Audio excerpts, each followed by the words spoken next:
So I watched Amanda Rowland's 6-part series on the Kim Porter book, and oh my god, it was chilling. So I went to Amazon to think about, buying it, and it has a 2.7 star. It has 2.7 stars on Amazon, which is like really low reviews for a book that is so popular right now. A lot of the reviews are saying it's fake, and the writing was awful, stuff like that, typos, whatever. And then I looked it up some more, and Kim's family, her children, are saying it's completely fake. And some of Kim's friends are saying it's fake. Al B. Sure says it's completely false. He's going to file a defamation lawsuit. But there were always rumors after she passed that she was writing a tell-all. So, yeah, sure, rumors, whatever, but, it made sense that she would be doing that. However, her friends, or at least her one friend, I don't remember her name, but I was looking at her Instagram last night, said Kim would never do that. She would never write a book. She would never write a tell-all exposing things. She was a class act. And that really rubbed me the wrong way, calling her a class act, meaning she wouldn't expose things that were done to her. So are they saying that, yeah, all these bad things happened to her, and yeah, Diddy was awful to her, and all these terrible things, but since she was a class act, she wouldn't write a tell-all about it, and she would keep her mouth shut. The fact that they, said, no, this is false, and she would never have done this, they doubled down on it, that seems like sort of a PR move. So that's a little sketch. But then also, the only time my spidey senses were tingling during Amanda's videos was at the end, the very last chapter at the end of the book.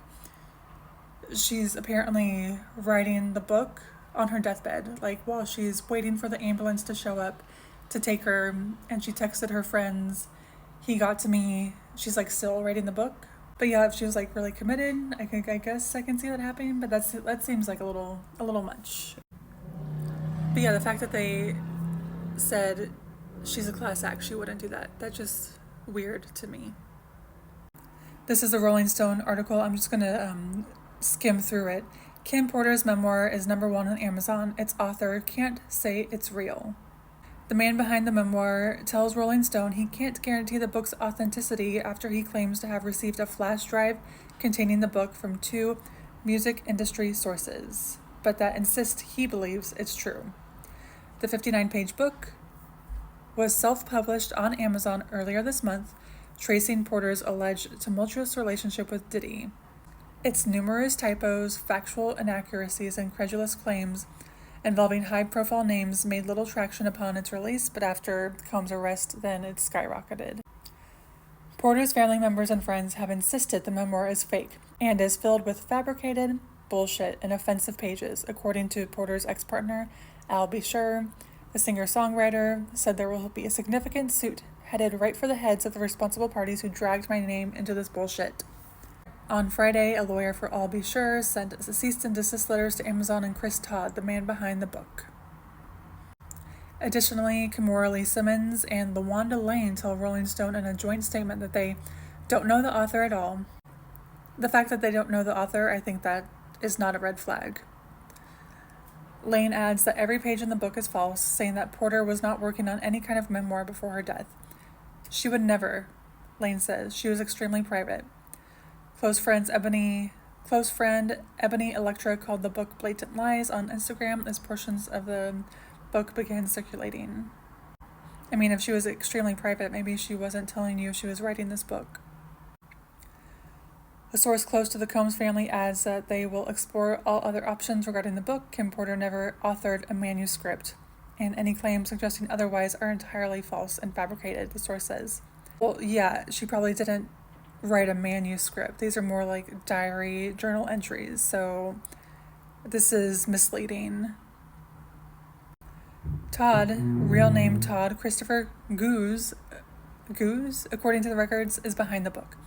He describes himself as a producer, author, and investigative journalist, and claims to have worked on and solved some of pop culture's biggest murder investigations, including Nicole Brown System, JonBenet Ramsey, and the Zodiac Killer, among others. He also claims to have evidence that Kurt Cobain's suicide was actually a murder. Todd published a memoir under the pseudonym Jamal T. Millwood, a reference to a conspiracy theory that Tupac Shakur's 1996 murder was faked and he is living under that alias. According to Todd, the alleged memoir wound up in his hands shortly after Cassie filed her detailed lawsuit against Combs last November. 2 people allegedly close to Combs and Porter contacted Todd about the memoir. They said they had her flash drive, Todd claims. I didn't ask too many questions about how they got it or where did it come from. Todd says he believes the memoir is real, but when pressed on who the sources are or how he could guarantee that they had legitimate writings from Porter, Todd declines to give specifics on how he fact-checked or verified the material. When asked if he contacted reps for celebrities named in the book, Todd says their teams ignored him and told him to kick rocks. If somebody put my feet to the fire and they said life or death, is that book real? I have to say I don't know, but it's real enough to me, Todd says. Sometimes you have to just put it out there. Maybe not 100% of the book is true, but maybe 80% is.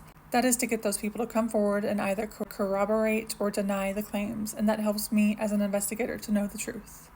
Although Todd insists that he works as a voice for the voiceless and that he represents the voice of Kim Porter, he grows frustrated when questioned on the book's legitimacy, wanting the conversation to turn back to his work as an investigator and the other cases he's claimed to have cracked. If I'm so hot and my story and my projects are number 1 on Amazon, where is everybody? He asks. Where's my agent? Where's CAA? I'm trying to explain to you, this is not about Kim Porter. This is about Chris Todd. So yeah, that's a little weird. But what do you guys think? Half true? Half fake?